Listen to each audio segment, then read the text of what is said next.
we have with us two wonderful guests, Elisa Ferrara, the Commissioner for Cohesion and Reforms, and Professor John Butler from the Director of the European Policies Research Center. But before we come to them, we'll have a short introduction by Sven Giegold, who is the head of the German Greens delegation, and he'll round up where we stand at the moment and how this debate influences this debate that we're having on a European level. So I'm very happy to see you all here, and I will start with Sven. Sven, you have the word. Thank you, Niklas. So it's a particular pleasure to co-host this webinar, in particular because of Elisa, sorry Niklas, and also sorry John, because we have been working for so long to trying to stabilize the Eurozone after the great financial mess in 2008 following. And now she's the commissioner, and that is just exciting. And in fact, on a subject which was the major topic of my studies in the UK, which builds the bridge towards John, when I studied at Curse at Birmingham University, which you might know. And therefore, regional policy and regional inequality is very much the underestimated dimension of inequality. We talk a lot about gender inequality, the rich and the poor, the divide between the poor countries of the world and the rich. But we talk too little about regional inequality. Probably not if you are a professor studying the subject. I would say it is underestimated, and it is so critical for the cohesion of nations as well as our European project. It is even more important when we look to a common currency. We know that the adversaries of the European project always claim you cannot have a common currency with regions which are so different economically from their economic development potential, as well as from, of course, what they achieve. And therefore, it belonged to the very beginnings of the common market that Europe was saying, on the one hand, we are opening markets, on the other hand, we invest in regions everywhere to make them competing on an equal scale. And therefore, it's of course important what we will do now, because if in too many areas of Europe people feel that the old story that European integration will in the end lift all boats, if this story cannot be told successfully anymore,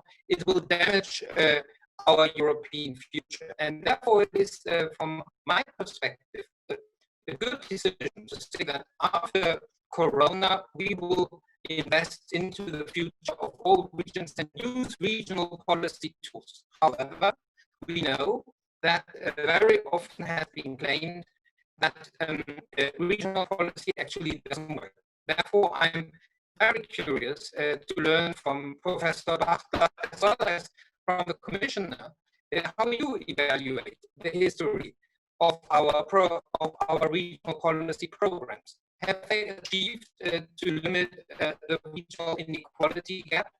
And also, what has to be done in the future in order to make the programs more effective?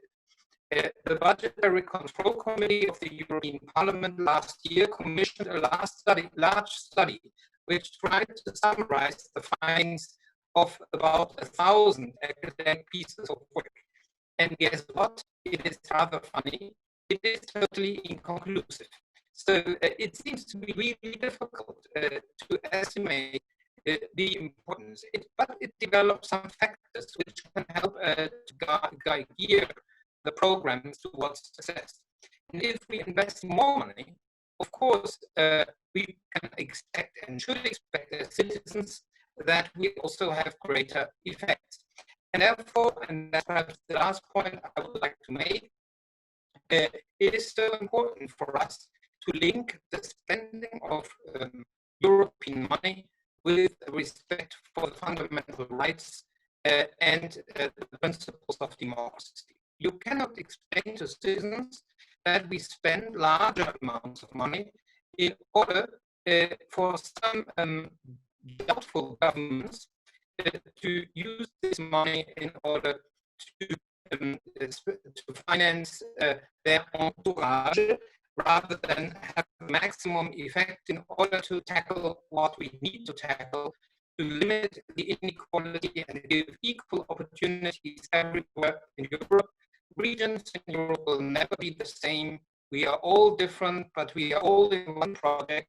And this means we do not want their life in northern Germany or western Germany is like in Portugal or in Scotland or wherever.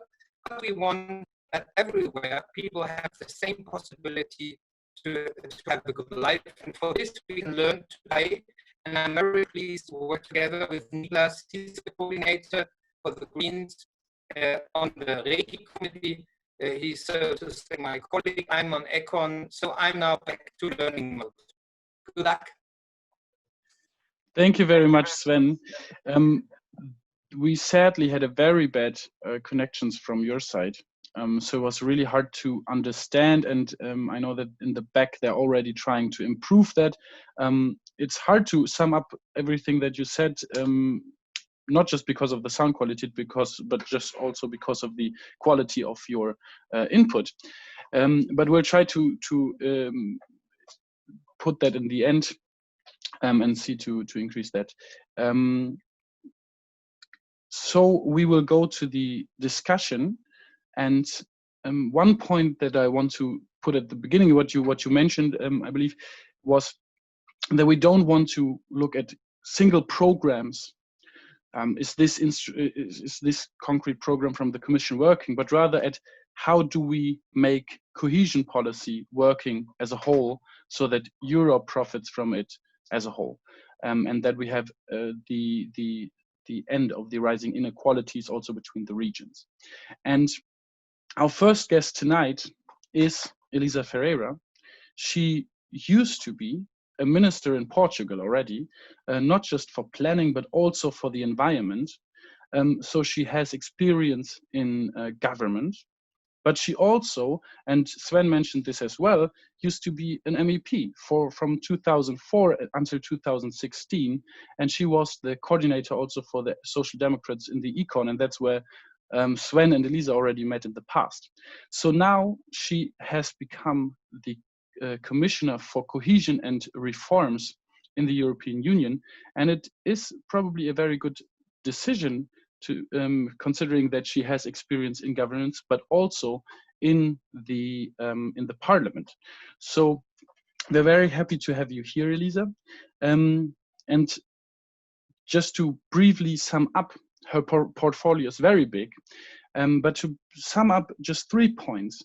One of the biggest issues that we're facing at the moment is this transition from coal-reliant and carbon-reliant industry towards a carbon-free industry, as the Commission proposes the Green Deal and the energy, the climate-neutral target for 2050 for the whole continent.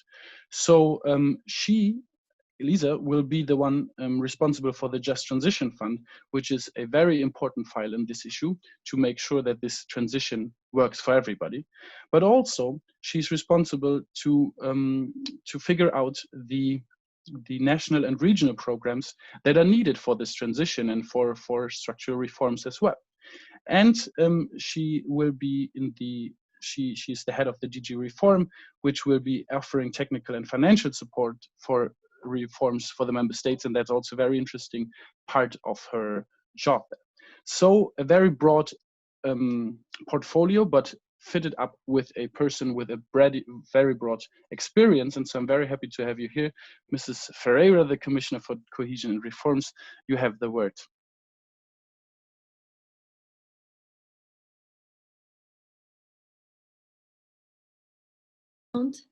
Can you hear me? Okay. So thank you very, very much for this honor to exchange views with you and with Sven and with Professor, and I think it's really a very unique opportunity. I really enjoyed sharing the responsibilities in the European Parliament with Sven. I think it was a very critical time. We discussed a lot, we agreed, we disagreed, but I think there was a lot of mutual respect, and I really appreciate the work that you do. And now that you, Niklas, are in the, I mean, I wouldn't say next generation, but you are continuing this kind of discussion and I really respect the work that you do and the seriousness of everything that you engage in. So from Sven's introductory remarks, I think it was very important that he mentioned that a single market and a single currency cannot work if there are huge imbalances between the different regions and between in the different countries. That is very, very important, and it's very obvious. But I think from the mainstream of the speeches, often it has disappeared. So one condition for the internal market and for single currency to be able to function is that we really have some sort of stimulus, in the sense that the weakest partners can speed up their competitiveness and be able to play the same game. And this comes in the literature, but the reality has illustrated completely. So I think it's important that we don't forget this. Secondly, if we already had these differences inside Europe, now after this massive crisis, this risk that these imbalances will increase, grew. It grew for several reasons. First of all, because the virus doesn't affect all regions in the same way. If you have regions whose economic basis is anchored on physical contacts, be it industrial areas that have got to export and import and assemble, of course they need transport. So if due to the coronavirus you have got to stop these kinds of, you have got lockdown, of course the network is interrupted. Of course it's obvious the cultural dimension, it's obvious the touristic dimension. So when the basis for the functioning of the economy cannot be substituted by the digital means, then there's a crisis. Secondly, because certain member states were still trying to catch up in terms of recovery from the previous 2008 crisis. And thirdly, because the immediate response from the Commission was, and rightly so, on one hand, to readjust the cohesion funds and to let them be redirected to the emergency, but on the other hand, it was concentrated on waiving the restrictions to state aid. I think it makes sense, because it's better to have some companies alive in Europe rather than and people working and not unemployed. But the truth is that then these companies, they are competing in the internal market. Certain companies have a good backing from their home states, whereas others, where the states could not afford it, they can't. So I think there is this huge, massive risk that with a downward, with a drop in the economy that affects everybody, that the recovery will be completely imbalanced, and this, if it is not appropriately addressed, it will end up with the complete destruction of our market, of our internal market, and of the common currency. So I think it was very important, and I'm very happy that this college, that this commission decided and agreed that first we could really use the last year of the multi-annual financial framework, the money that was still available in the national envelopes, to readjust it and to redirect it, introducing very strange historical flexibilities. We allowed the movement from one one fund to another fund, from one region to another region, so that member states could intervene in relation to health expenditure, to support small and medium enterprises, and to support jobs. I mean, keeping the jobs alive, even if the working time would be massively reduced. And this was done, and I will never thank you enough for it was done with a huge involvement of the European Parliament and of the Council. But now we need really to boost the recovery. So the proposal, I'm very happy that we have made this proposal, that this commission has been able to make this proposal, because the past experience was not in this sense. So now we have this kind of, going to the market and increasing artificially our budget, and to do it on a long-term basis. And this is a huge responsibility, having borrowing for the first time, if the Council agrees and if the Parliament also supports this proposal, having an increase from 1.1 trillion to 1.85 is really a massive increase. And if we add to it the initiative from the Council on this package of SURE and the IB-based instruments, I'm convinced that we have the instruments to do the relaunch. From the cohesion point, I'm glad that if you look at the reform agenda, this RRF, this recovery and resilience kind of instrument, which is one of the biggest instruments of the support of the recovery, it is grounded and it is based on cohesion policy. Of course, now we have got to make sure that it is well managed. And here I go back to the introductory remarks that I couldn't hear completely, but I think I understood, by Sven Giegold, when he said that it's very important to have the governance and the capacity to manage these funds, also to support. And for this we need a sound public administration, we need a sound education system, we have to have sound public services. And the origin of this RRF instrument was, as you can recall, the BICC, that was supposed to support structural reforms in sense of growth enhancing reforms, and not structural reforms in the past sense of breaking the support to the workers and creating the conditions for a downward adjustment of wages that ended up in a massive brain drain and in the destruction of a lot of essential public services. So this new approach was the basis of this RRF. On top of this, we have this REACT-EU. This REACT-EU is pure cohesion. In terms of amount, we are talking again about 55 billion at 2018 prices. So it's an amount that is supposed to bridge from this exceptional circumstances to the next phase until 2022, and it is cohesion based. So I thought, and we thought, that it wouldn't make sense to do this kind of emergency support on the basis of forecasts. It's very, very difficult to forecast in the middle of a pandemic. So forecast growth, we don't have the observations in order to extrapolate, so we don't know what will happen.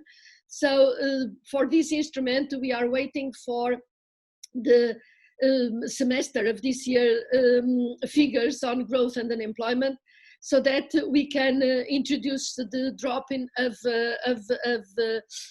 GDP and the increase in unemployment, including youth unemployment, in the formula, and then combine it with the relative prosperity of the member state. That is the usual thing, that for the same problem you support more the ones that are weaker. and this will determine the envelopes and the initial envelope. But then there will be a second phase in which we go back to more updated statistics. So this is the kind of program. This program, together with the 2027 multi-annual program, has got to be future-oriented. It cannot go backwards. It has got to be centered on people, so cohesive, centered on the planet and a green approach, and using all the technologies that we can and that can simplify and create a more robust future, inclusive digital capacities that all of a sudden we all rediscovered. But of course, this is a future long-term kind of approach, and this instrument, this REACT-EU, it's just supposed to bridge this period and really to concentrate on helping small and medium enterprises, helping the regions that are more attacked, and the basis that we are expecting member states will have to propose to us on the basis of their past programs, regional programs. They will have to propose to us a plan, not a very detailed plan, but a general plan. And we're expecting member states to use the same kind of approach when making these proposals. So it will have to be future-oriented, green, and it has to reflect the different impact in their internal regions of the crisis from an economic perspective, and also to reflect the relative capacity of these regions to react by themselves. So this is in a nutshell what we are talking about. But of course, we are, the Commission was working, 24 hours and every day of the week. But of course, now we have got to fine tune the way in which we can manage this. But the stress now is that with the pressure of time and with these instruments, if they are approved by Council, as I hope it will be, and Germany and France, really this initial move forward, very much, followed up with a lot of wording by Germany and a lot of pressure by the political most progressive forces in Germany, I think it was absolutely essential for the Commission to be able to make this proposal. So I hope that the Council goes in a very speedy way so that we can start operating all these instruments as soon as possible. So we were expecting that REACT-EU, together with this support instrument for companies, particularly in those countries coming from those countries that don't have these deep pockets, that they could already start in 2020. In the last phase of 2020, that would be very important, so that we go close to the citizens and address them. I would insist that this REACT-EU maintains these flexibilities between funds. The regional fund and social fund are very well known, but it is also possible to reprogram to support the European Fund for the Most Deprived, which I think is something very important at this moment, when there are people that more and more are excluded from any sort of support. So we are working with member states so that really we make the best use of this flexibility, provided that Parliament and Council agree with the broad proposal that is made by the Commission. So I think this was a very unique moment with a unique response. Of course, I'm not saying that everything works perfectly. I support the idea or mentioning of Sven that it is a huge responsibility to manage public money. So we cannot afford to have it managed if we don't trust institutions. So I hope in the trilogues we keep this element of the proposal of the Commission that the rule of law has got to be complied with. Because when we move upwards our intervention capacity, we have got to be even more responsible, if possible, for the outcome of what we do. And of course, I'm very open to improve the conditions of the functioning of cohesion policy. I think we have got to go and fine-tune in permanence what we are doing. There were some elements of simplification, as you know, in the proposal of 2018. The trilogues were going on with the European Parliament. We are very sensitive to what European Parliament tells us from the experience. But I'm not saying that it is perfect, but I'm saying that it is extremely useful. And from my point of view, I think we showed it now with this quick response, when we are often accused of being too slow and too bureaucratic, and when it was needed, okay, things happened, and they happened very fast. Now I'm very interested in listening to you and answering questions if you think they are addressed to me. So thank you very much for this open discussion.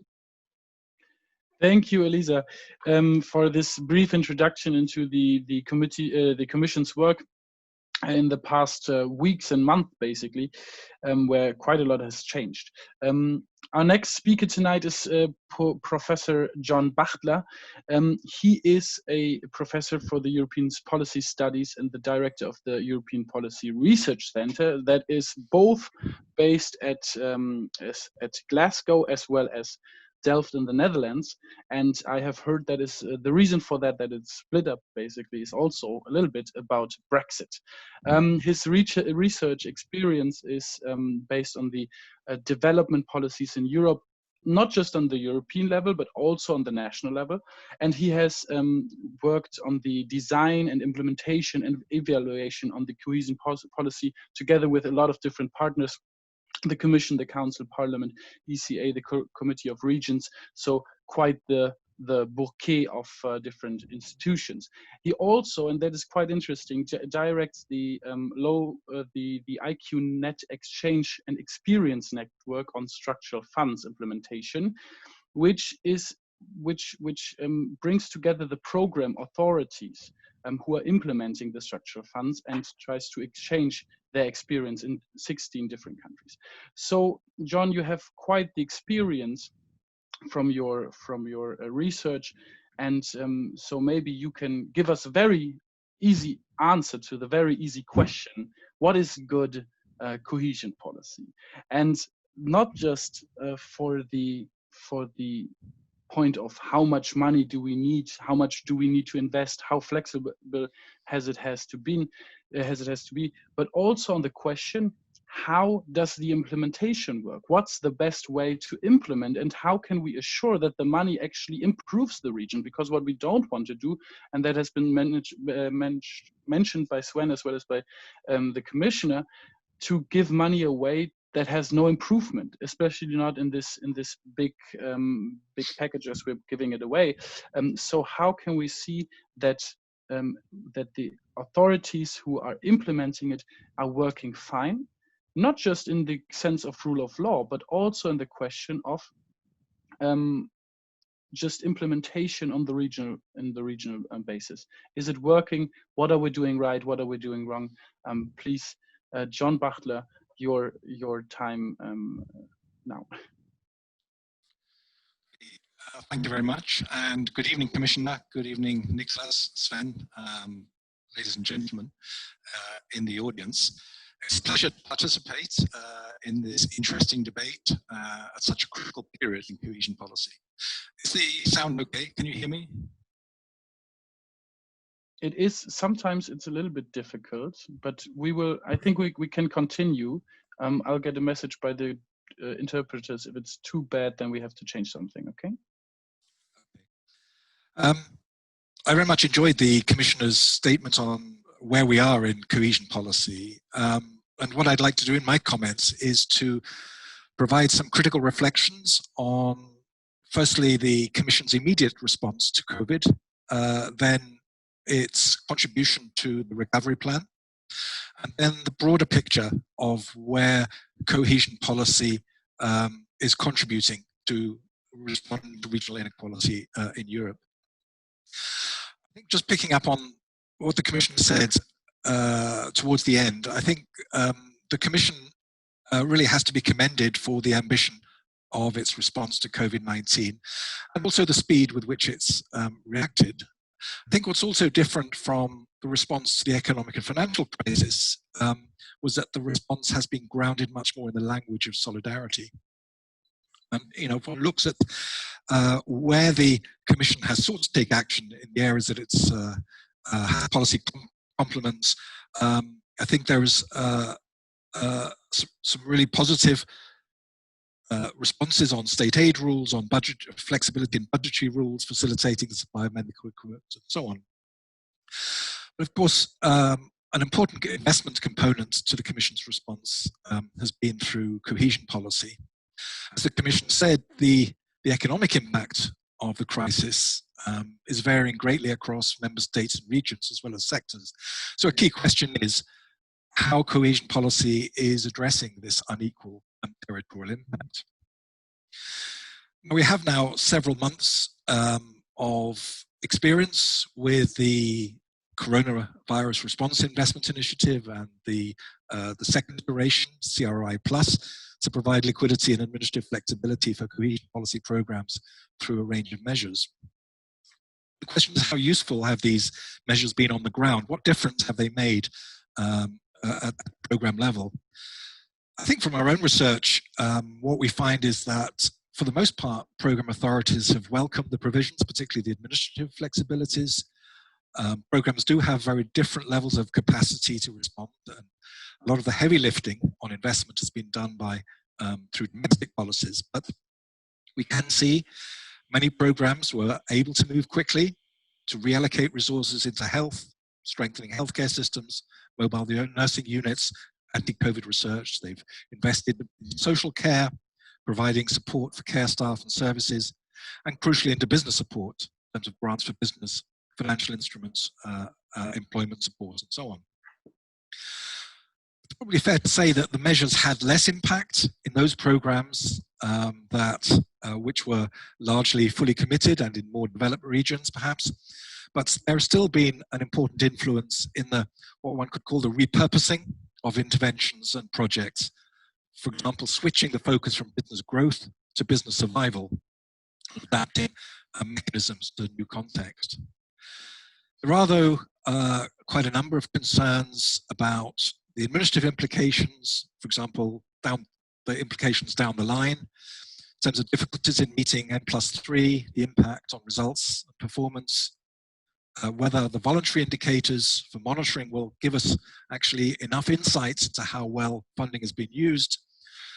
Importantly, how long the flexibility will be available. And the European Court of Auditors, among others, has already expressed some concern about the accountability aspects on some of these issues. But of course, the focus is now has shifted indeed from managing the immediate COVID crisis to recovery through the European Recovery Plan. And the policy principle of a fair and inclusive recovery for all is one that I think everyone concerned with regional policy must welcome.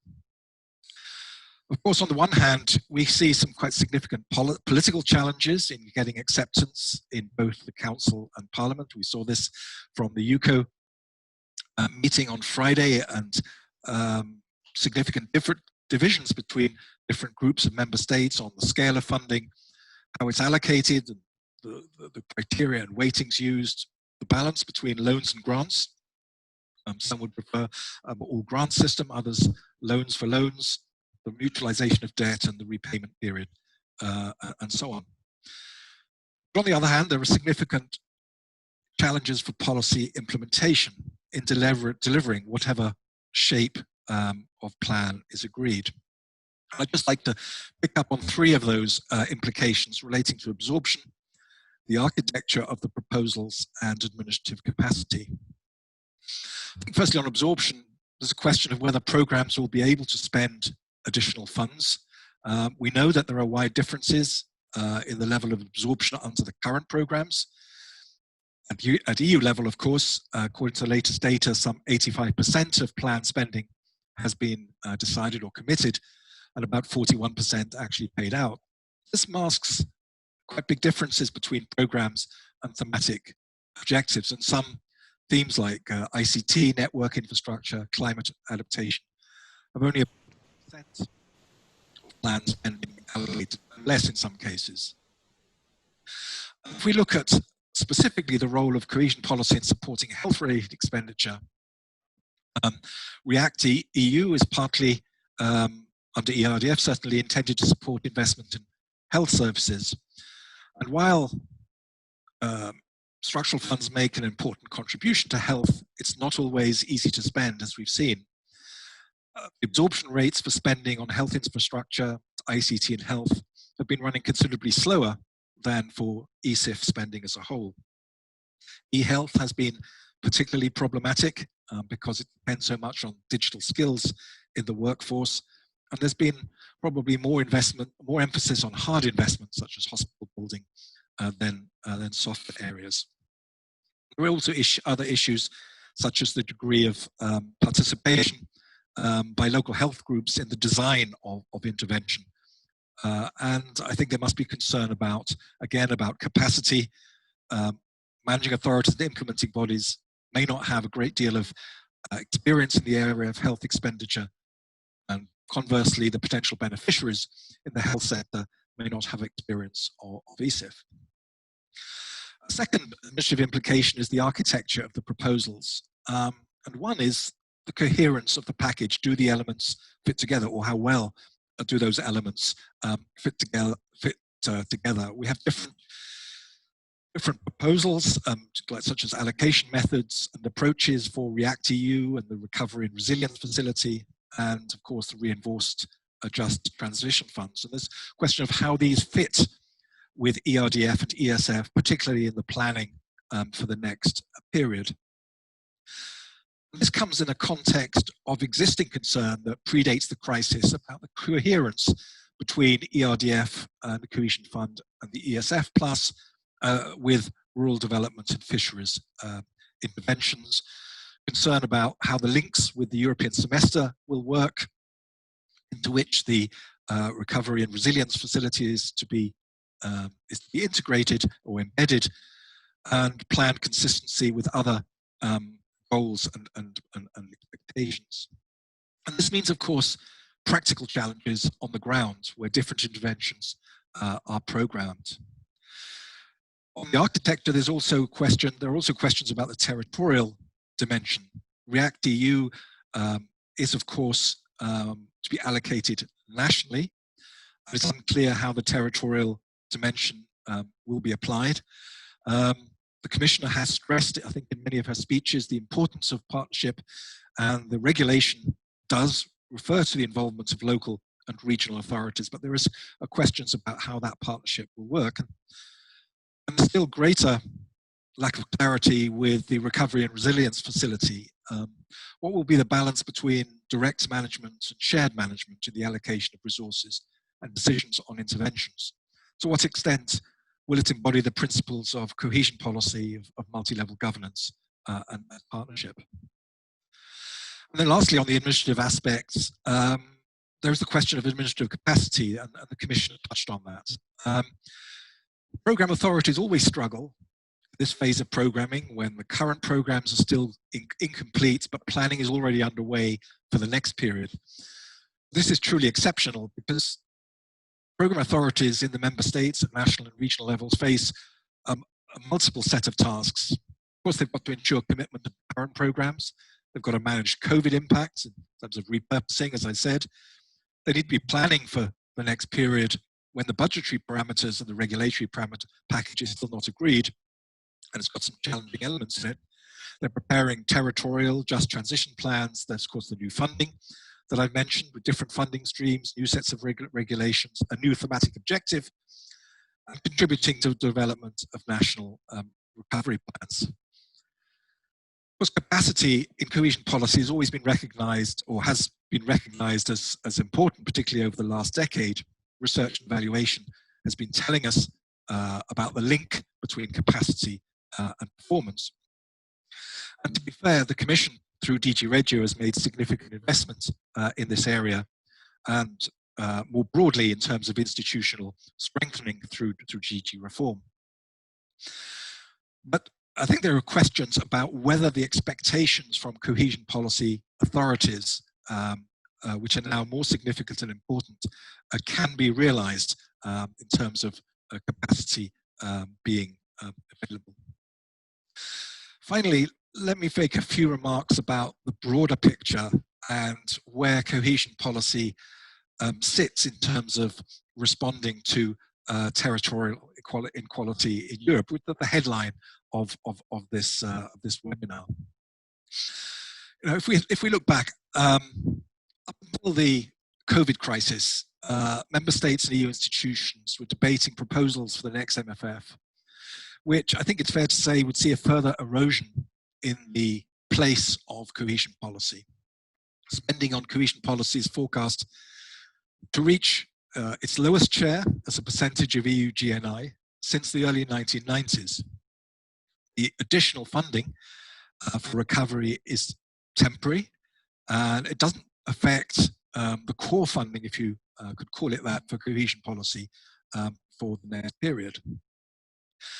I think if we look back over the last 5 years, the previous Commission has pursued a fairly relentless sectoral logic in its policy thinking, with a seeming antipathy to shared management policies compared to direct management, using what I think are rather tired terms of old policies and modernization, which play on, I think, quite outdated conceptions of cohesion policy, despite the overwhelming share of cohesion policy spending going into so-called modern thematic areas like SME competitiveness, research, innovation, low carbon, and so on.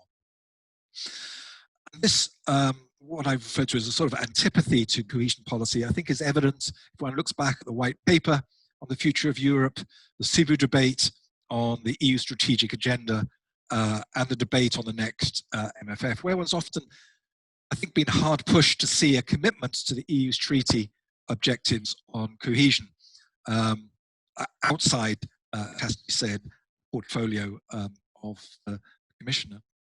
And there is something of a paradox here, it seems to me, because in recent years, territorial inequality has been increasingly recognized as a major challenge for Europe, if not the major challenge, not just by researchers, but also by national policymakers.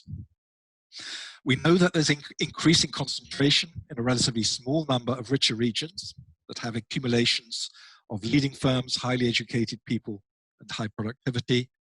Meanwhile, some regions on the southern and eastern peripheries appear stuck in conditions of low growth and low income, respectively. Many regions in more developed countries are losing ground, in some cases with stagnating employment growth. And there are so-called inner areas or inner peripheries of many countries which have become disconnected, or a feeling of being disconnected from growth in urban areas and feeling ignored. And clearly this has political consequences. We've seen recent research demonstrating that it's particularly regions suffering long-term economic decline that have voted against established political parties. What's noticeable, if one looks at the environment for regional policy in Europe, is the degree to which national policymakers across Europe are listening and responding. Regional policies of national governments within Europe and within the EU and outside, I think, can show several quite important trends. One is we see a renewed commitment to addressing territorial inequality following the financial and economic crisis, where national and sectoral policy objectives were often prioritized over regional policy concerns. We can see more recognition of the regional dimension, the major national or international challenges, not just growth, but also sustainability, the energy transition, and so on, that require a regional policy response. We can see a new wave of regionalizing or localizing responsibilities for regional and local development. And lastly, but importantly, there's evidence of a more place-based approach to regional development intervention, focusing on the specific needs of individual regions, sub-regional, functional regions, cities, or localities. I have to say that it's difficult to think of a period when regional policy was so high on national policy agendas. I think one has to go back probably to the 1960s. This seems to me to contrast to a degree with the way in which inequality and cohesion is prioritized within the Commission and across the EU. I thought it was interesting that at EU level, the Just Transition Mechanism explicitly recognizes the significant challenge to some territories involving economic restructuring, new business models, new skills requirements that have to be addressed in a way, quote, that leaves no one behind. And this is clearly welcome, but it does beg the question of why the EU has not been giving the same prominence to other transitions affecting EU regions with similarly profound economic and social consequences. I think in the design and the negotiation of the MFF, if one was to take stock before the COVID crisis, the EU has been in danger of missing a huge opportunity to put the goal of cohesion center stage, respond to political alienation, and demonstrate that a central purpose of the Union, its institutions and its policies, is to address both territorial and social inequality, and that citizens, wherever they live, will not be left behind. So my question, I suppose, is, will the scale and scope of the current crisis lead to a more fundamental reappraisal of EU thinking about the role of cohesion policy in the longer term development of the EU? Thank you very much. Thank you, John, very much. So to go for your last question, and we were starting to get into this discussion right now. I mean, what we have seen with the proposal with the Next Generation EU, so the 750 billion additionally to the MFF, we have seen a huge increasement of funds for the Just Transition Fund. I think the single biggest increase of funding from 7.5 billion to 40 billion. And we have seen an increasement also in cohesion policy as a general, because in the end, it's around 80 billion more on cohesion funds that there will be available. The question is, though, that I'm raising, and we as a Green Group as well see it critical, is the instrument that we use all this money with, is it really the best fitting? When we had the Corona Response Investment Initiative, there was a very short-term based, and also, again, what Elisa said in the beginning, where we had a very close cooperation between Council, Parliament, and Commission to respond immediately to the crisis. And we made all the funds flexible as much as we could, just to give everybody the chance to respond on their own terms. We now see this adaptation of this CRE mechanism, so the maximum flexibility, into the new REACT-EU. 50 billion should be spent on that. And there's the question, is that the best way to spend the 50 billion? Wouldn't it make more sense to be less flexible and rather go into the direction to be regional specific funds for those regions that are affected most by the COVID crisis? Obviously, there we have an issue, because maybe Commissioner can say a word about that. We simply don't have the data yet to evaluate which are the most affected regions. But also within that, would it make more sense to go for a more sectoral specific points on what we want to improve in the regions?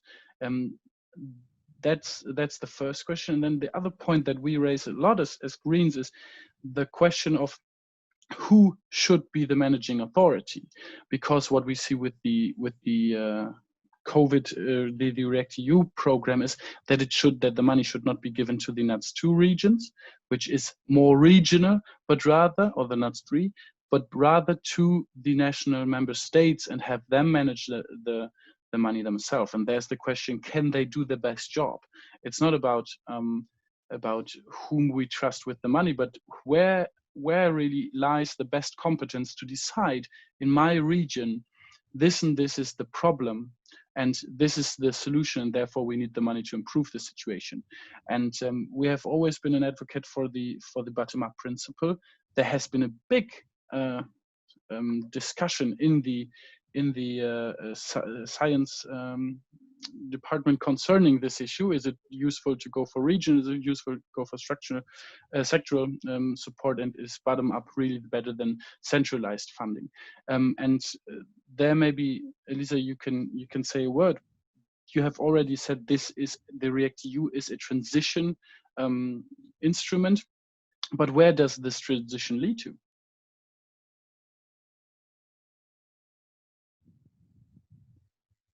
Well, first of all, let me welcome the comments made by Professor John Butler, because in fact it did a lot of, it tackled all the issues that are in fact reasons for concern, and it was a very encompassing kind of approach and very knowledgeable. So if you allow me, Niklas, I would just make a couple of comments in relation to what has been said.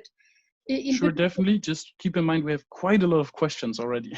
Okay. So this question, how was the CRE and CRE Plus, was it useful or not? I think we are still seeing member states reprogramming. So let's take a couple of months on it so that we can, of course, you mentioned another issue. It's the ECA. I mean, what with all these flexibilities, what will be, we are in contact with the Court of Auditors exactly so that we share the same concerns and we share the same, that's why we could not waive, and certain member states and regions wanted us to waive a lot of monitoring elements, which of course had got to be adapted, but not waived away. Then there is a crucial thing. It's the link with the European semester and what we are going to do with it. This is really a big elephant in the room. And of course, there is this element of administrative capacity. The administrative capacity is an important thing. This is one of the elements why I personally value so much what we do with the Recovery and Resilience Facility, because we can really boost the capacity. And underdevelopment is very closely related everywhere with the lack of accountability and lack of robust administration. And during the 2008 crisis, all the public administrations, in particular those of the countries that had to adjust, they were really eroded in their quality. So yes, this determines the quality of what we can do with the funds. And then, of course, there was this kind of disregard for the balanced growth for a certain period. I think it also relates with the enthusiasm with globalization, with the trade policy, with what we did in relation to industrial policy. So this would be another debate. But these horizontal policies were, I think, also at the center of this progressively disregard for the territorial and for the social impact of what we were doing, because Europe was, from my point of view, not perfect in managing it integration in the global world and in globalization kind of approach. Now, you, Niklas, you mentioned the very specific questions that I share your concerns. Of course, we could have opted for something else, but I think, for instance, going for very specific sectors, a sectoral approach, I think it's absolutely, it can give to absurd consequences, because, for instance, for certain regions that depend on tourism, they don't need the support to tourism, but they need the support to the other activities it's up to the region to decide. You can, for instance, do some sort of public works or energy refitting of some hotels or some restaurants, and to take the opportunity to invest because the tourists are not there, or at least they are not there in the usual dimension. You can reorganize your digital control over the registration in hotels. And then should we concentrate on these regions or on those regions like the ultra-peripheral regions that lost completely their production of raw materials and agricultural products because they could not export them? So the situations are so different. And then you have certain regions that are just with the massive unemployment because they could not assemble the pieces that they used to assemble because the transports are not there. So, I think it's better to have a ground-based approach on a regional basis and to try to see what you can do and use the toolbox to readjust rather than going through very specific kind of approaches in relation to sectors. Then should we be less flexible? Well, I think we have got to trust the member states and to trust that regions also are vocal and that member states are aware that this is the criterion. We in the Commission will be looking at the plans they propose. This is a short period, so we are asking for them to start preparing now, so that in September we can start looking at their program, their plans, what they want to do in the next 2 years. But it is for the next 2 years.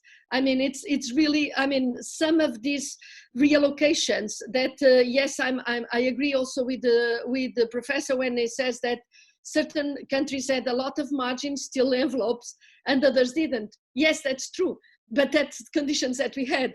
Either we used it or not. So, we also allowed for member states to reprogram. So even if certain amounts were committed to certain projects, they could stop the project, this first phase of the project, with the promise that they would follow up now with the new funds.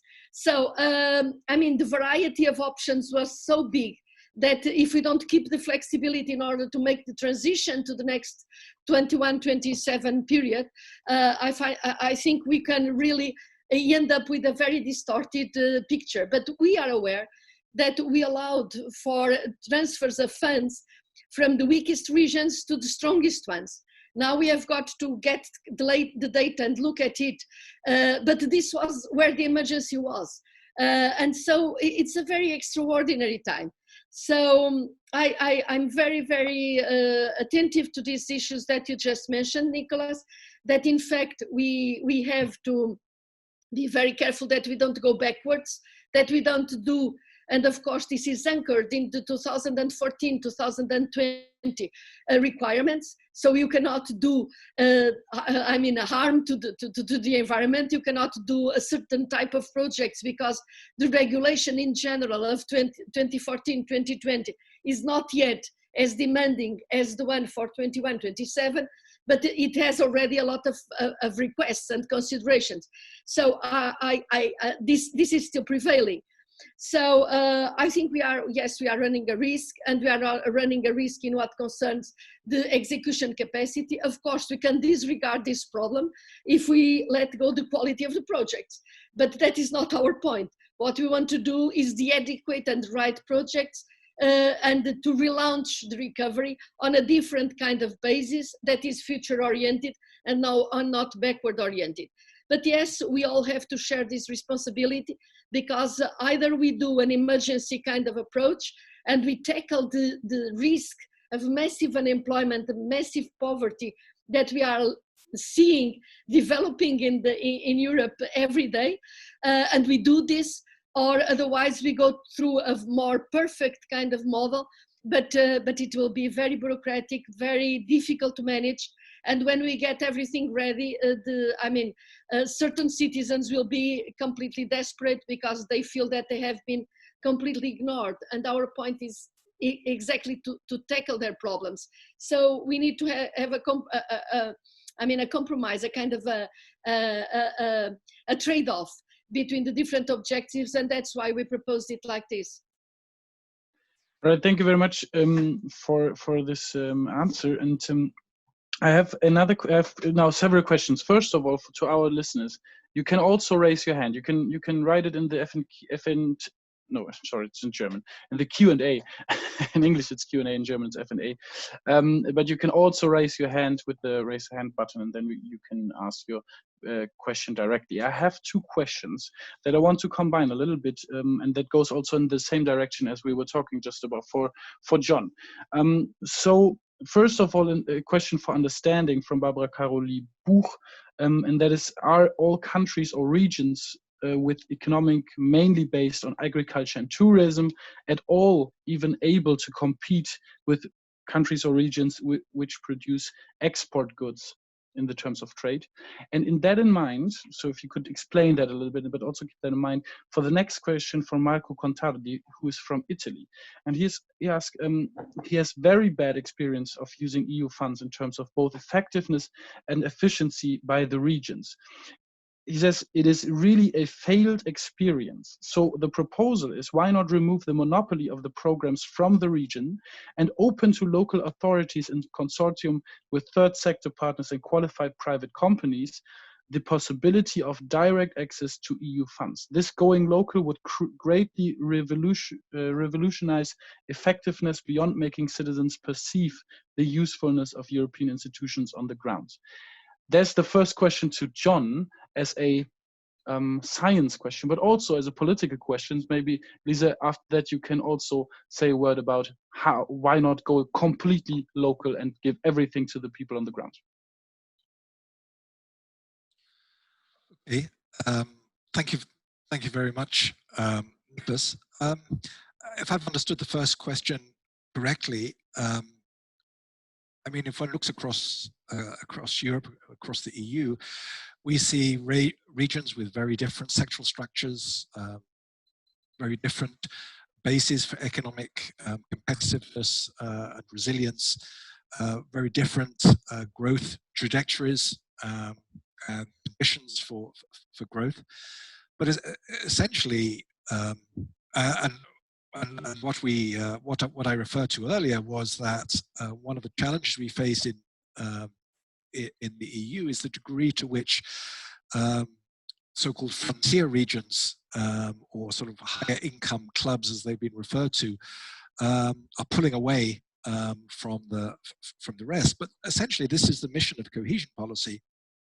It's to ensure that all regions have the opportunity to compete to the best of their ability and to maximize opportunities for prosperity and a quality of life for the inhabitants. These are enormously difficult challenges. I mean, we look at national regional policies, and they go back to the 1930s, and many of the maps of regional disadvantage from the 1930s are still, to a certain extent, disadvantaged regions now. So these are really long-term challenges. But essentially, this is the raison d'être of cohesion policy.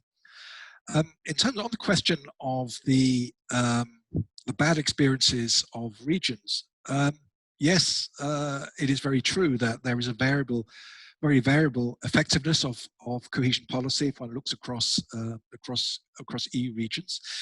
It has to be said that as our data has improved and as our economic evaluation research has improved overall, the conclusions have been increasingly positive for the performance of cohesion policy across the EU as a whole.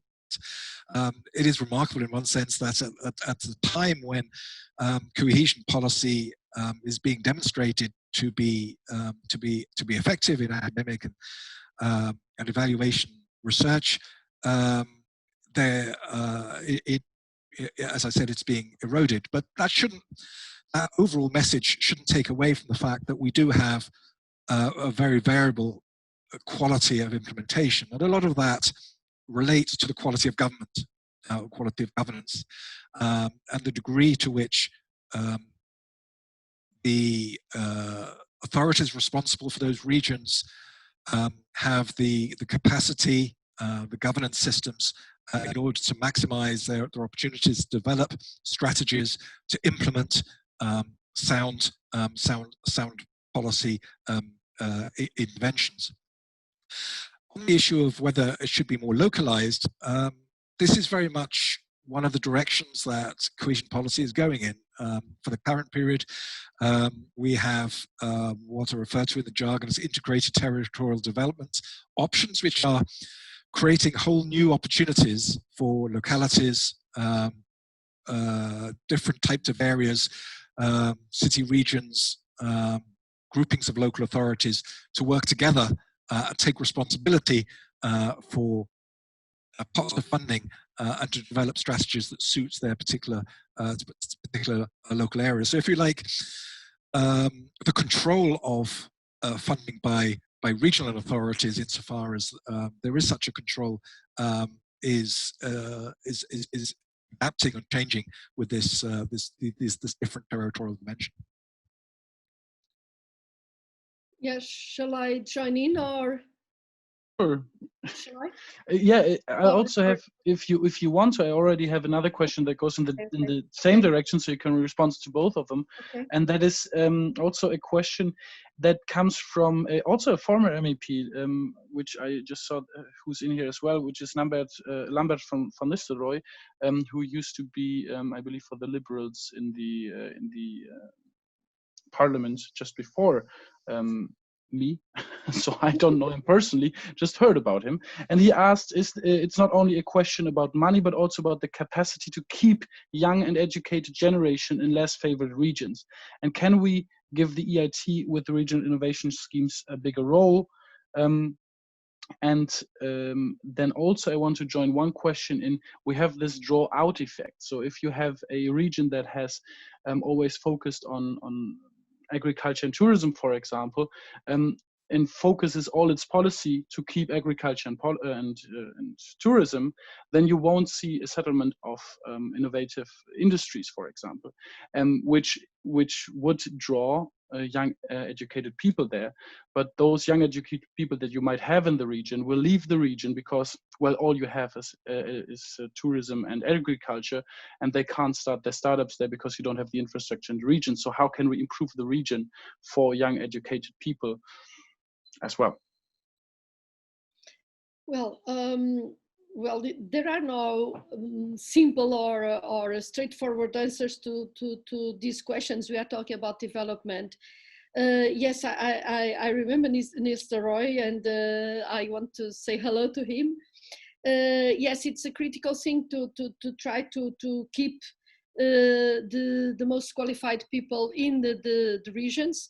And also in the countries sometimes, and I can share that the fact that the strategy, the reaction to the last crisis was so much centered into the squeezing down of public expenditure and the squeezing down of wages, created a massive brain drain from the countries and regions that are a lot of countries and regions that have invested absolutely massively for 2 or 3 decades in training and educating their youngsters. So sometimes it's really, I mean, the contradiction between the macro policies and the micro and the local policies, which we have got to take into account. Also, the first question on tradables and non-tradables. I think, I mean, industries that are open to competition or that are more local. I think we have got also to understand that a lot of what happened in the past was a consequence of having of Europe having a kind of open borders for importers and having for producers, for internal producers, I mean, very, very heavy requirements in terms of environment compliance. And so now we have again this challenge for the future, because if really we are very demanding in what the production conditions inside Europe, but then if you are not careful in what you import, then the end result is more negative to the planet and very negative for our jobs, because in fact also some European producers relocate outside the most critical parts of their production process, and it is not easy that for instance in environmental terms or in climate terms, that a border tax can really capture the difference in costs between producing internally and externally. So this is something that we have got to be aware of. And now I thank Professor John Butler on the response on this radical kind of I don't know what experience the person had, but saying that cohesion policy and regional policy, that they are a disaster or a failed experience is far too much. I think we cannot generalize this kind of expressions based on very respectful, I mean, obviously opinions, but they have got to be, I mean, not generalized that in that easy way. And there is, I mean, when you have a development strategy, you have got to fine-tune at what level, what is the right level for each kind of investment. Because if you go too local, then you can repeat a lot of investments by the different municipalities, which are absolutely self-killing. For instance, certain levels of cultural or sport centers, they really have such a dimension that you have got to have a kind of influential, a functional area that is covered by these instruments. So we have got to take into account the local, but the spreading all the money into local and very, very basic kind of approach may end up in repeating investments and not solving the problems. But having said this, it is much easier. The first phases of regional policy that is very based in infrastructures and in removing obstacles like creating roads or supplying water or having treatment of sewage are quite easy. When you go to a second phase for the growth enhancing kind of policies, it's much more sophisticated. And even in the agricultural areas or in the rural areas, you have to have a minimum of quality in urban centers that can provide the people that decide to live there with the minimum infrastructures of the 21st century, like adequate internet, like health services, like education, because otherwise, if you don't have these centers on which people can anchor a normal development, then of course you are bound to create a lot of outward flows of everybody that has an ambition to have a normal life and to raise children with the adequate infrastructure. So there is this kind of concern that has got to be there. And we are now in Commission developing a kind of common reasoning also on rural areas, which touches the concern of the two first questions, I think, and also a little bit of the third one. Okay, we have, as I said, quite a lot questions here, and I want to point one out that is going to the direction of the SDGs, so the Sustainable Development Goals. And there has been an Eurostat publication, Sustainable Development in the European Union, monitoring a report in the context from 2020. And they say that there's been very slow progress for SDG number 1, which is no poverty, and SDG number 3, which is good health and well-being, followed by number 2, zero hunger, and SDG 8, decent work and economic growth. For 8 SDGs, the EU has made overall only moderate progress over the past 5 years. So the question is, why not make the SDGs a binding indicator in the European semester alongside with the macroeconomic one? And can we increase the development of the European Union as a whole by using the SDGs? Shall I answer, or is it for the professor or for me? It is for you, but I think if John has a point on this as well, we will happy to hear that as well.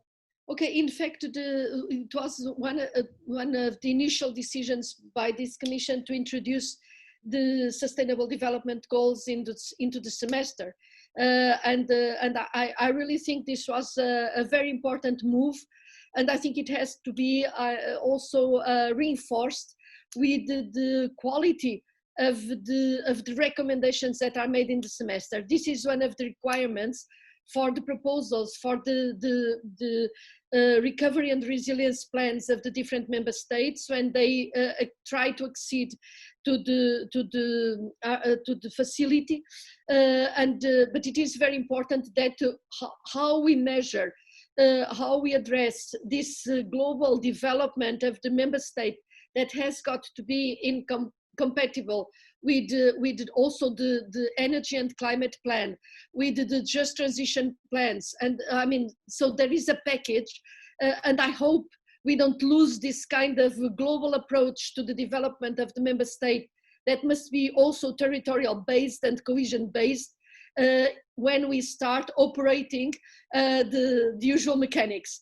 Because yes, in the past, the country-specific recommendations were, I mean, when they started, they were very oriented to short-term macroeconomic kind of variables and compliances, and now we are putting in much more content. So now the challenge also for the Commission is how to organize ourselves in order that the member states are kind of directed towards a sustainable kind of agenda, and that they make the internal reforms that are in conformity with this kind of agenda, and that we don't end up in a kind of mechanicist kind of approach with the usual macroeconomic financial variables. But I don't want to monopolize the reply, so this is so I think Professor John Butler can for sure has something to add. Yeah, just thank you. I think that the Commissioner is much more in a position to respond to that than I am. But just a couple of remarks. Thinking about it from a cohesion policy perspective, I recall it was probably about 3 years ago in one of the first Commission responses to the SDG, all bar one of the goals that were listed, the Commission had examples from cohesion policy as to how the EU was responding to the goals.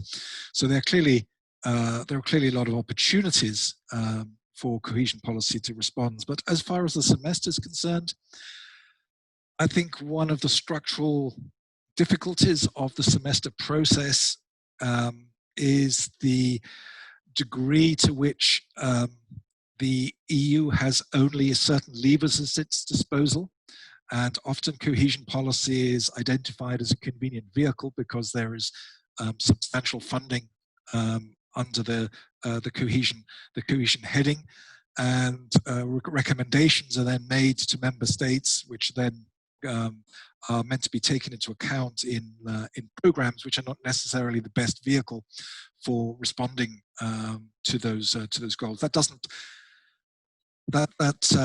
argue against the Sustainable Development Goals being, if you like,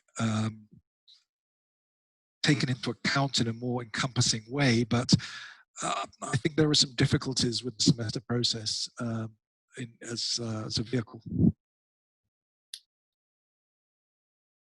Well put. I got another question for you, Mr. Butler. It's weird to know it's John.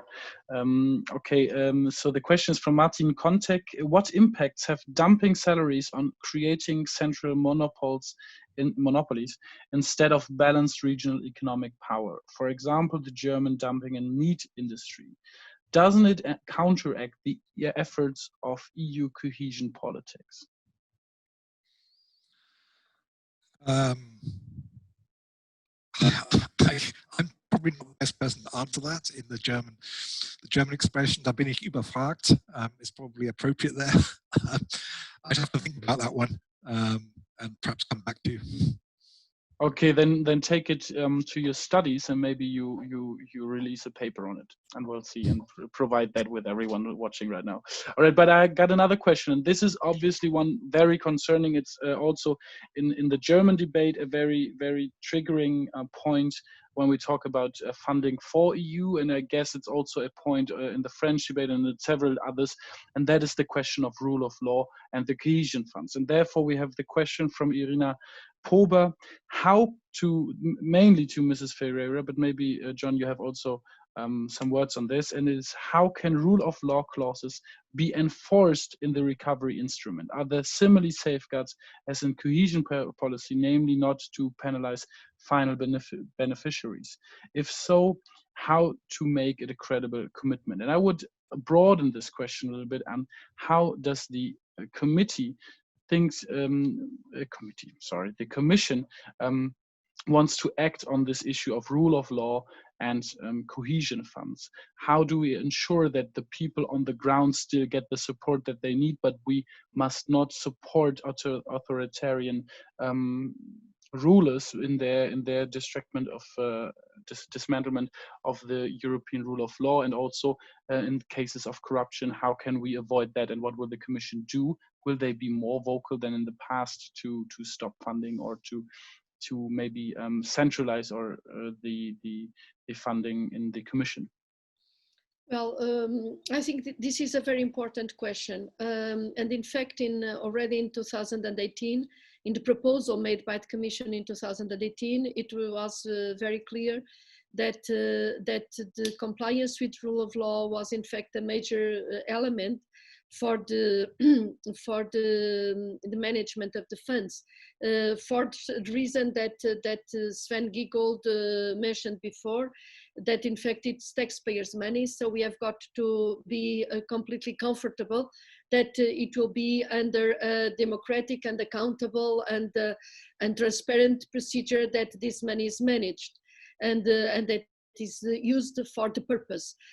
So now we'll see how this proposal, on the same time, the eventual suspension of these funds could not affect the final beneficiary. So it would be up to the member state to cover the amount that would be retained or suspended with its own resources. So the European money would be substituted by national money in order to not to penalize someone that was not to be blamed by the infringement. I will not hide that now we'll have to wait for the trilogues and to see how this kind of proposal will be accepted by the other co-legislators, and we are hoping that an adequate solution can be found.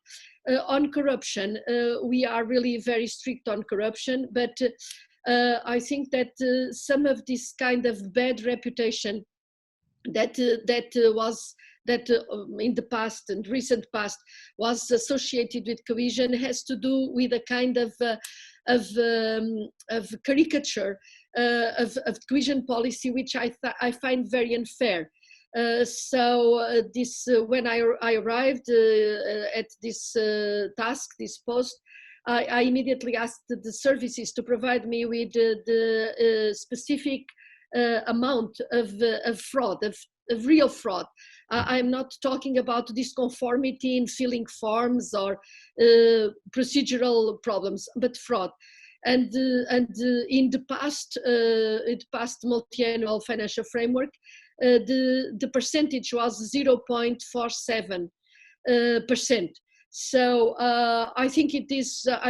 This figure, it's very relevant. So we must be very strict, but we cannot send the baby with the bathwater and then say things that, because the journalists, the first thing they were asking me was about fraud, because there is one case that is very visible at a certain moment, it becomes like the kind of the rule of the whole thing. Also in the use of funds, yes, there were some misuse of funds, but they are usually, there is this misuse of fund that is fraud, and this is very, very seriously taken, as you know, by OLAF and by all the procedures. But then there is this kind of also examples that also help to answer the question by the Italian colleague when you have the decision, for instance, to make a road where there was already a road. So for this, we have got to be very vocal, very, very attentive, very demanding. But I don't think this is cannot be again generalized. I think it's very important that we put things in the right place, and the massive progress that countries like Poland or even the countries of the country I know the best, Portugal, what was the incredible benefit and the progress at all levels, not infrastructures only, but mentality, but education, science, technology. I will always be very grateful to Europe and to the cohesion policy for what was done. And I think this is really the global kind, the big picture. Then there are details like everywhere. There are always details that don't run adequately, but please don't lose the proportion of what we are addressing, and don't minimize the pressure on that, but let us make sure that we are fair enough and that we put the right size to the right problems. Thank you. John, maybe in addition to that? Yes, just a few comments. I mean, I think, you know, looking at it from the ground, you made the basic point at the start, Niklas, that there is a danger that you're effectively penalizing beneficiaries and indeed regions that have no responsibility or limited leverage in terms of what decisions are taken, what policy frameworks are put in place at member state level. So I think it's a difficult balance to get right, and to a certain extent, cohesion policy is being used again as a convenient vehicle or a convenient lever in order to achieve other non-cohesion related objectives. And there is a wider issue here on the use of conditionalities in cohesion policy, because we've seen a progressive sort of layering of rules and conditions that are being placed on authorities responsible for implementing cohesion policy.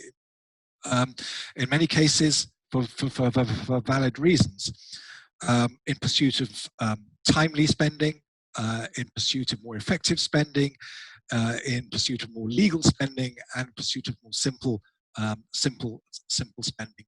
Yeah, what we know is that those come into conflict with each other because there are inevitably trade-offs.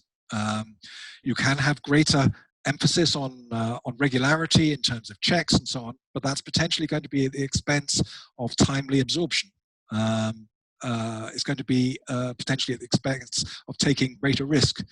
So, you know, I just want to make the general point that there are trade-offs here in terms of the use of conditionalities.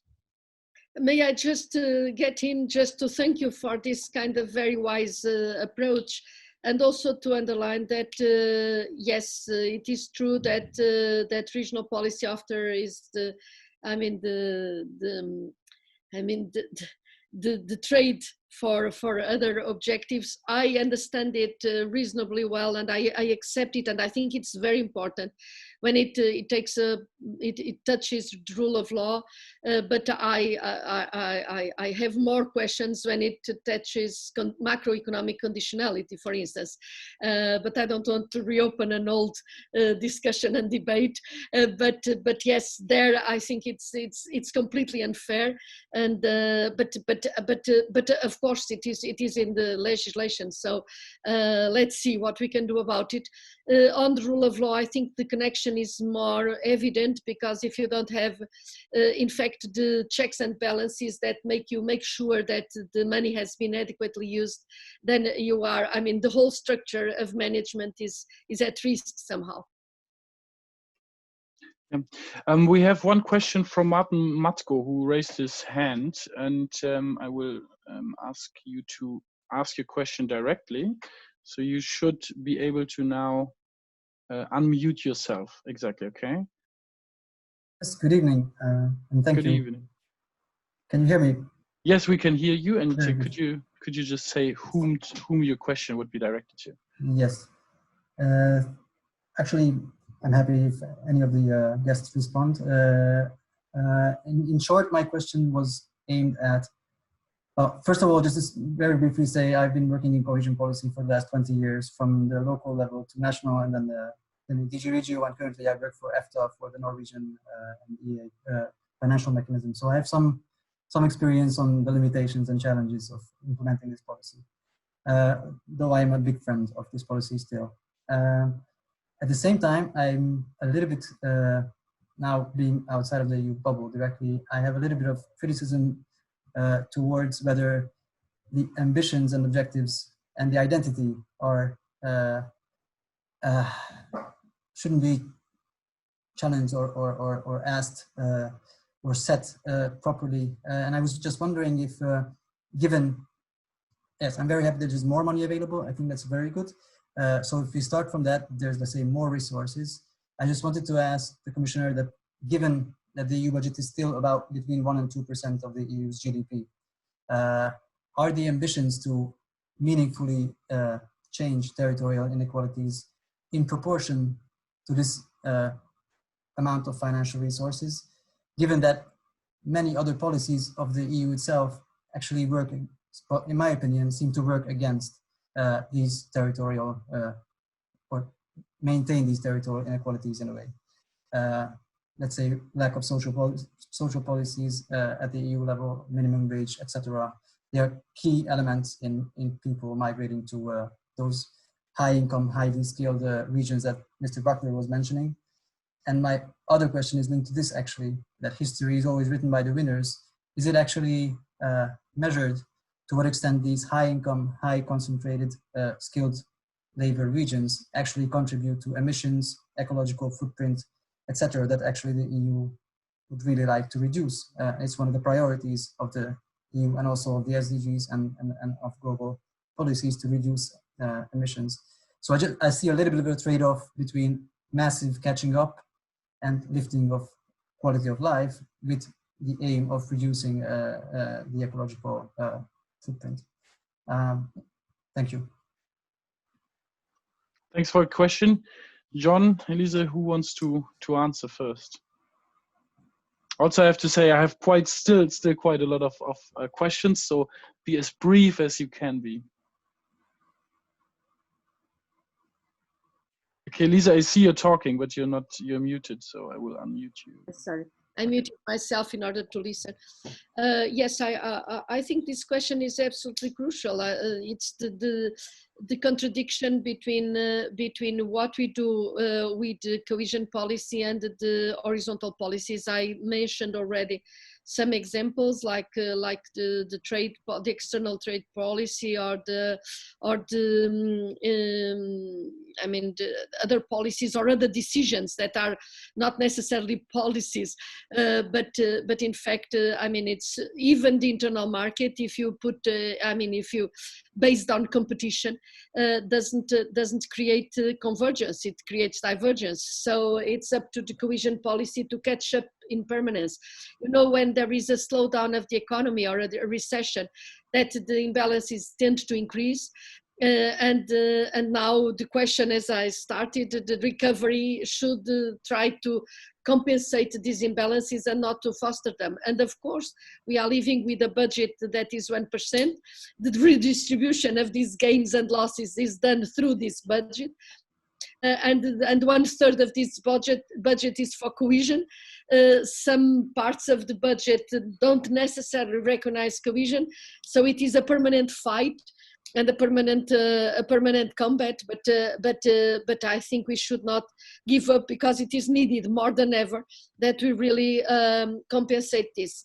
And of course, there is a huge pressure now that even if there are some agglomerations that increase to the level of having very serious these economies of agglomeration and pockets of poverty and massive pollution.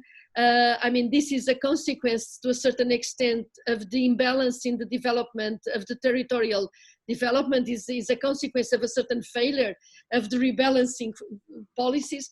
But at the same time, you see now a huge pressure coming from the urban areas to be supported, so that they can correct their deficiencies, being it the poverty pockets inside the big cities, or the transports, because in fact they are big emitters they are big emitters and big emitters of greenhouse gases. And so anyway, the logic of cohesion policy is that you should support more those that cannot do it by themselves. So there is this kind of trade-off also in the urban centers. how you should accommodate what is required, but also how this should, as a primary approach, be corrected by the means that these big cities and big centers have, and how they can benefit also from the scientific policy, from the ones that are not done in partnership or that they are centrally managed, such as Horizon or other policies that really, I mean, support so-called excellency. So it's really a trade-off also how to rebalance the priorities inside Europe. John, do you have an addition, or do we? Yeah, just a minor point on the. I didn't hear everything that Martin was saying, but one of the first points about the ambitions for territorial inequality being not matched by the commitment to financial resources. Just as an aside, I think we sometimes forget the origins of cohesion policy and its evolution is essentially a trade-off, recognizing that European integration through the single market program, through monetary union, through EU enlargement has the potential for enormous gains, but the purpose of the policy, or one of the justifications for the policy, was to help those who were less able to benefit from European integration to be able to do so, to build up the competitive capability, and that we somehow disconnect the discussion about cohesion policy resources, or indeed resources more generally, from the enormous benefits that have flowed from European integration through foreign investment, trade, and so on. It's interesting, the Polish government have, in the run-up to the MFF proposals for the current period and the new period, have done some interesting work on very much showing how the relationship between the gains that countries are making from trade and investment, how they relate to their budgetary contributions. I've always thought that bringing that dimension much more center stage has the potential to change the narrative about cohesion policy being a sort of welfare policy, which has been sometimes a problem. Yeah, and also if we go back in time, we see that some regions have profited largely of the cohesion policy when it was first established, and then later on was so disappointed by paying more than others that they just chose to leave the union. Anyway, I want to. We have really little time because we want to have a roundup statement as well, and I think that's well needed for this very broad discussion that we had so far.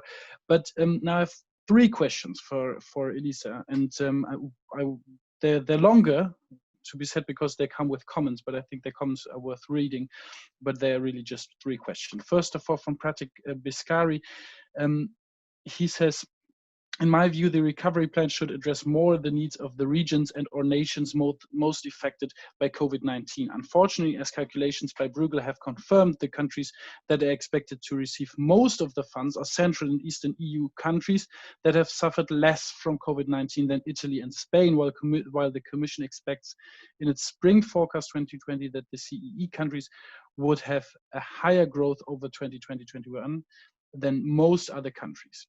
So the question there is, why are you not making a distinction between the allocation key between the countries and the use of the funds? The next question that we have is concerning the partnership principle for this concrete proposal, because the partnership principle, it's a subsidiarity principle, so that the partners from the ground are involved in the programming of the program. So the question is, partnership principle brings in enormous competence from the ground and increases the quality of the project. Is the partnership principle integrated in the recovery program? Because in the current Commission proposal, it cannot be found. And then the last question from Hartmut Bernd, he says, in many member states, the regional dimension of the corona crisis directly reflects the social inequality. Shouldn't the crisis be a signal to put social balance much more into the focus of the EU? If so, mustn't the goal, like minimum wages, much more be on the agenda to decrease the imbalance? So basically 3 questions partnership principle in the current comms proposal for the RRF, the distinction between allocation key and for the COVID-19 and also for the RRF. And then the last question on social agendas. Do, for example, minimum wage approach help also in cohesion policy? If we could take these three questions for a very short answer, and then I have one last question for John, and then we'll round it up. Okay.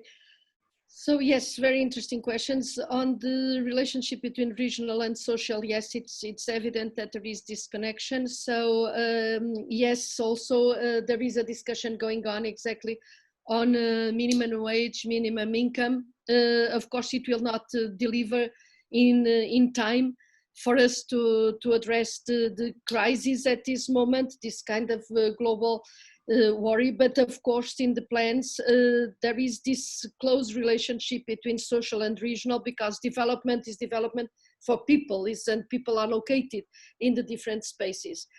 On the RRF, the partnership principle is difficult to answer in a very clear way, because the RRF is a new program in which we'll see how we'll manage it, as I mentioned before.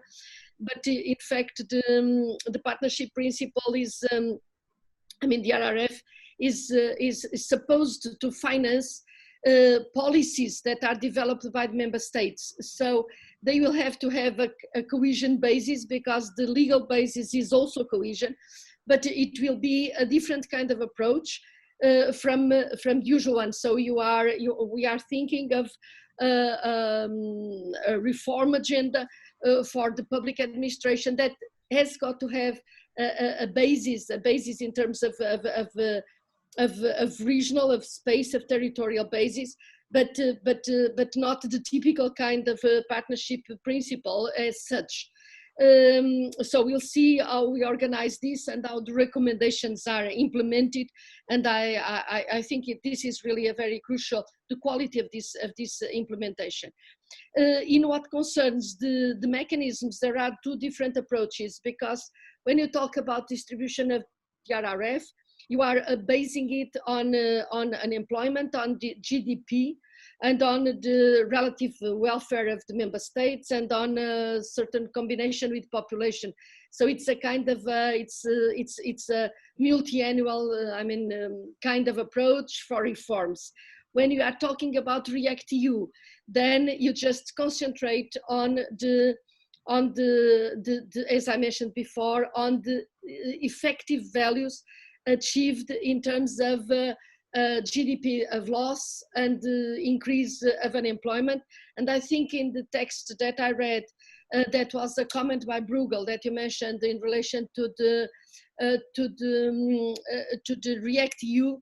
They didn't take on board that it was the difference in unemployment that is accounted for, and not the absolute level of unemployment. So it will be the delta of a downward delta in relation to GDP, and the upward delta in relation to unemployment and youth unemployment, then combined with relative prosperity. So this is the kind of formula, but it is always the delta. So the REACT-EU could incorporate more factual kind of approach.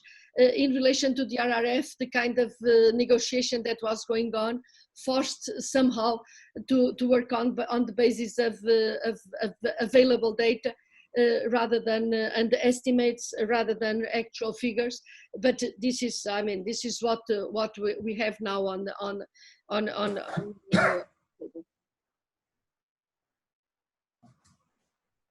Okay, thank you. Sorry. So, okay, so one last question for John, which is a point that we have not yet talked about at all, and which has also, and that has been a major critiques point from the Greens, has played just a minor role in all the funding for the Recovery and Resilience Fund, and that is gender equality. So Catherine Dimitroulias, I hope that's correct, says the fight against gender inequalities, poverty and exclusion of women now exacerbates. is a global prior and transversal objective in all responses to the COVID crisis. See United Nations Compendium. What role does it play in the EU regional policy? And I want to raise this point, especially to John, to see what is the scientific background to that, because what we've seen so far is proposals that have, at least in their first proposals, and we hope that the Commission will work on them, has not included the question of gender equality.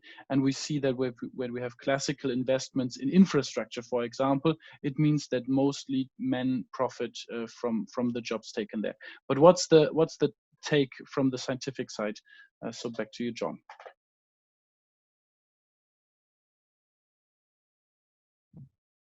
Yeah, I mean, I think cohesion policy has some positive stories to tell, I think, in this area. I mean, if you go back to the programs in the 1990s, the horizontal obligation to gender equality in terms of management and implementation processes, and in terms of the way in which projects were designed and awarded, that these had some sort of pioneering character in terms of regional and local development in Europe, and that's I think that's been built on. I think it's become perhaps less visible to a certain extent, but it nevertheless is included in terms of thematic objectives and in terms of the principles in the regulations, in terms of what is expected of the way structural funds are implemented.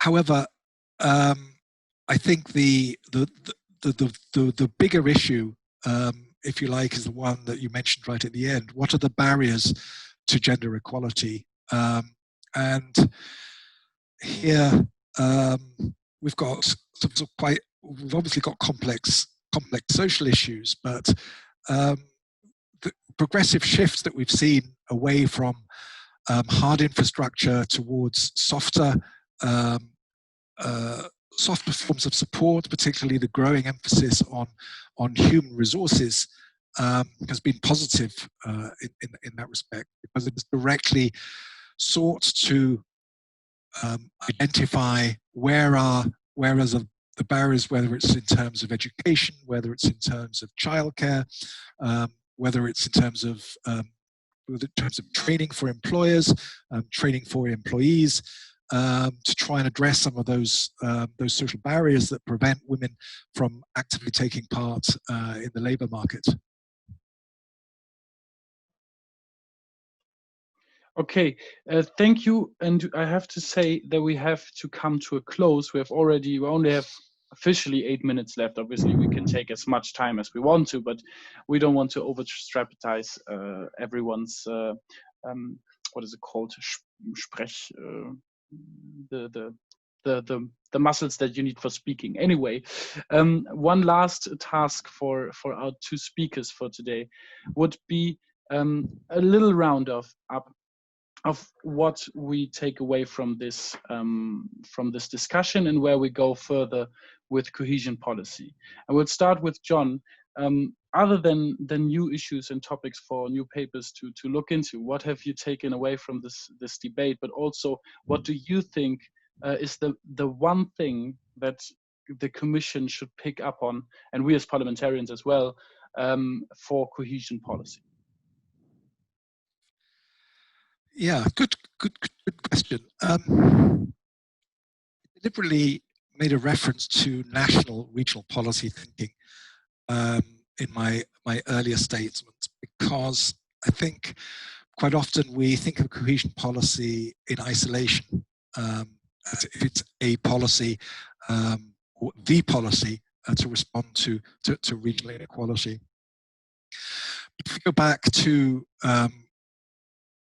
the design of cohesion policy at the end of the 1980s and thereafter, the way in which cohesion policy was conceived was very much, I think, as part of a triangle of policy responsibilities, with the member states having the primary responsibility for addressing regional inequality, Secondly, that European economic policies had a responsibility to address imbalance, and then we have the cohesion policy of the European Union, and I think we've perhaps lost sight that there is this triangle of responsibilities. I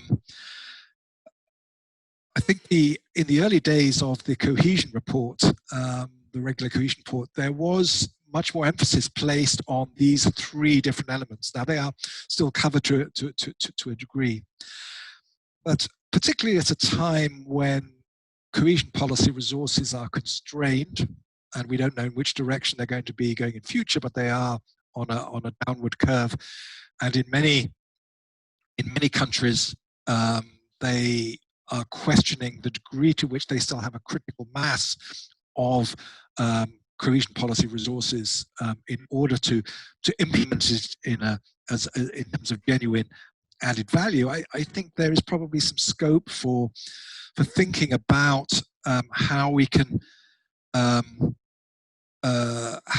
maximize the opportunities to address inequality outside cohesion policy. And there, the very interesting developments that there are in national policy thinking and the profile that territorial inequality is getting potentially opens up some opportunities there for how cohesion policy relates to national policy, particularly in those countries where cohesion policy has been is effectively the major area of public investment policy, but nevertheless, could see the way in which strategies, frameworks are being developed in recent years. And I think there is some scope for thinking in new ways about how the EU can maximize the collective effort to address regional inequality. Thank you. And now basically the same question to Commissioner Ferreira, dear Elisa. So what is your main takeaway from this discussion today? And also, where do you see, now you are in the Commission, where do you see the biggest struggle for the future, and where will be the highest, where will be your main focus for this discussion that we're having at the moment to get a well-functioning cohesion policy?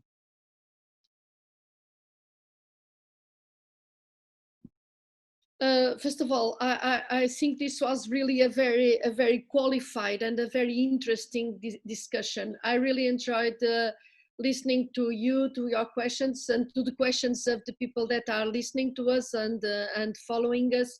And I really enjoyed the meeting for the first time personally, Professor John Butler, because I think we managed to address the issue from an angle that I think is the right angle. I've been working since the university in cohesion policy. I practiced cohesion policy even before. I started the jobs that were so kind to mention, and we are always reflecting and trying to improve it. So I think we don't have this kind of dogmatic approach, and I think it's very important that we fine-tune the instruments, that we check and recheck what worked, what didn't work. And so it's very important that the academia comes in, and that people like politicians like you spend time discussing how we can better use and implement the instruments and the possibilities that we have. Secondly, I think it was very important that at several instances we understood that cohesion policy is not charity. Cohesion policy is the basic condition for the internal market to function.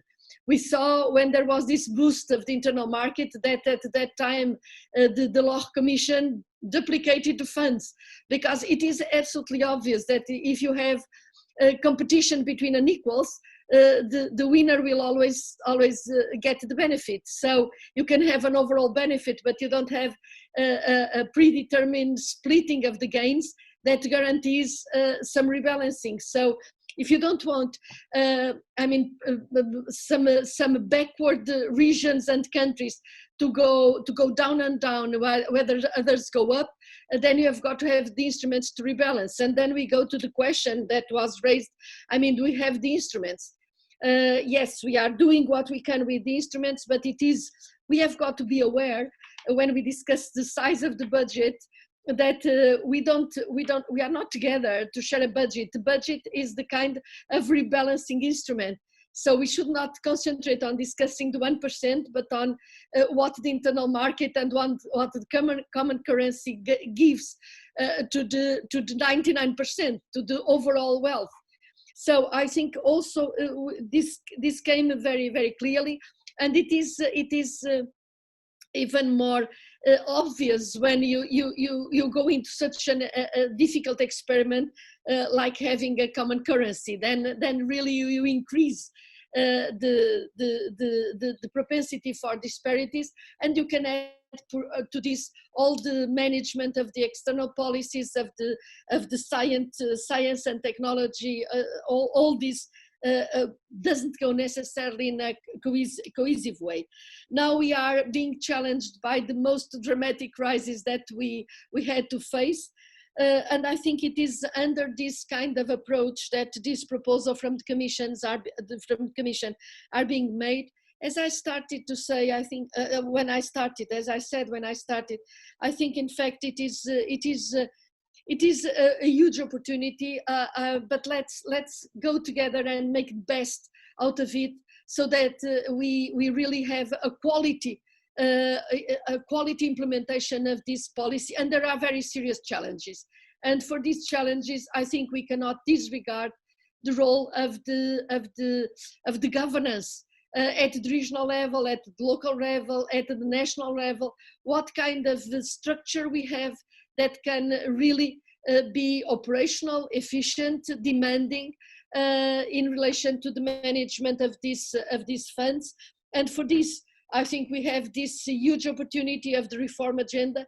I'm not in favor of speeding it and squeezing it a lot, because then you don't think, you just execute. And I really think we have got to have the right timing, well, the pressure, because we are talking about recovery, but that we have got to do it right. And do it right is do it in respect for the environment, in respect for the future of the planet, and for the quality of our future development. So I know that we keep in touch. And the Parliament is very active, and I'm very glad that it is also in this discussion. So let's explore the margins for improvement, but let's focus and not lose sight of where we want to go and what are really the challenges that we have to face.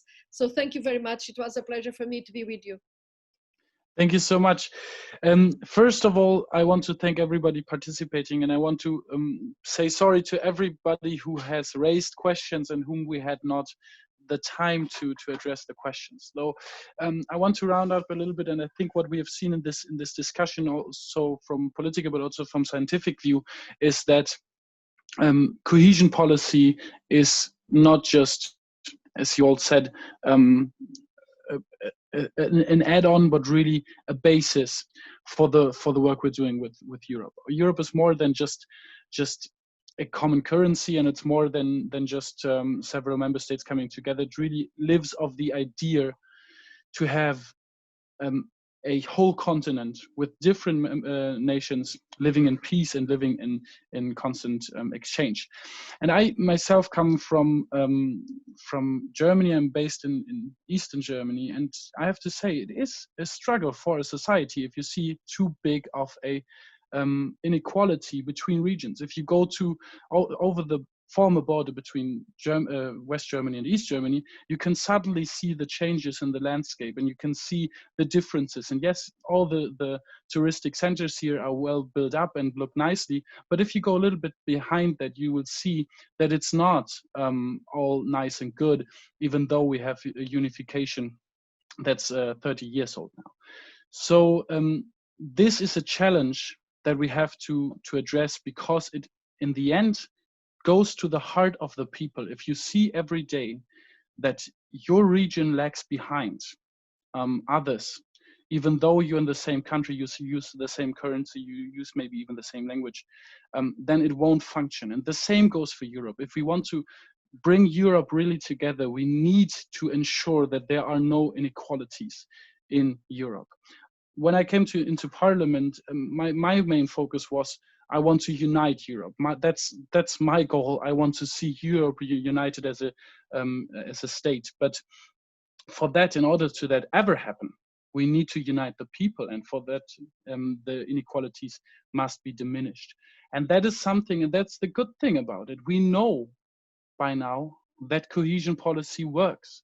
We know that what we're doing is not completely wrong, and that is something good. But now it's the time to increase, not just from the budget side, but also from the governance side, our enthusiasm for cohesion policy, and to better ourselves. And I think the wrong direction would be to go back and say, well, that's not everything is working, and that's not good, and that's not good. Of course, not every region is profiting as much from cohesion policy as others, but at least we're trying our best. And I think to go back beyond what we had, maybe to the beginnings of cohesion policy, or even before that, that's definitely not the way to go, because then we will lose everything that we've built up so far. I think we need a lot of other stuff to combine cohesion policy, as it was mentioned by several questionnaires. For example, gender equality, but also social minimum wages and so on, social programs. But at least the direction is the right one. And I'm very happy to have had the opportunity to talk to both of you. John, who's very experienced in this field from the scientific view, and has published a lot of papers. Also, I have to say, when I read his papers, one of his main focus so far was also the implication of Brexit on cohesion policy. Who would have known that there's an even bigger crisis coming right around the corner? And then also to be in touch and to work with you, Elisa, is very good, as you have not just, I've read the minister's posts, but also before that you were already working on cohesion policy in the region itself. So I think we have a lot of experience here, and I think we can go from here and make sure that the social inequalities that we see in Europe will soon be no more. And if we can all agree on that, then we have definitely the right direction to go. Thank you, everyone, for joining us today. Thank you very much, John. Thank you very, very much, Elisa, for coming today. Thank you, everybody who is listening and watching us today or later on YouTube. Thank you so much, Sven, for having being part of this and joining us today. And especially giving us the opportunity to use all this infrastructure here. And then also one last thank you to those we have not seen so far, but heard hopefully all the time. Thank you very much to our interpreters, which are Nina and Annika. Thank you so much for using all this, translating all this dialogue that we had here. I personally take a lot of it, and I'm very happy to have the chance to talk with all of you. And I hope you have the same experience, and we can now go into a very productive future and have a good evening. Stay healthy, everyone, and goodbye. Thank you.